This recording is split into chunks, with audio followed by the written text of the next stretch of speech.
Welcome to episode 9. A house fire in 1945 should have killed 5 children, but their bodies were never found.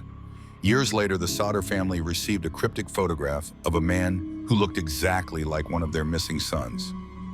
On Christmas Eve 1945, the Sodder family home in Fayetteville, West Virginia, erupted into flames, supposedly claiming the lives of 5 of the 10 Sodder children. Earlier that night, the family received a strange phone call and discovered their telephone lines had been cut, while their usually reliable ladder was mysteriously missing from its usual spot. The 5 missing children, Maurice, Martha, Louis, Jenny, and Betty, seemed to vanish without a trace, as no remains were ever found in the ashes. Fire investigators were baffled by the complete absence of bones or any physical evidence, which should have remained even in an intense fire. Witnesses reported seeing strange vehicles in the area that night, including an unmarked van that had been watching the house in the days before the fire.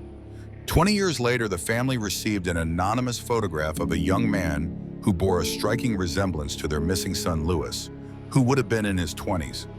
The photograph, postmarked from Kentucky, came with no explanation or further contact information, deepening the mystery of their children's fate.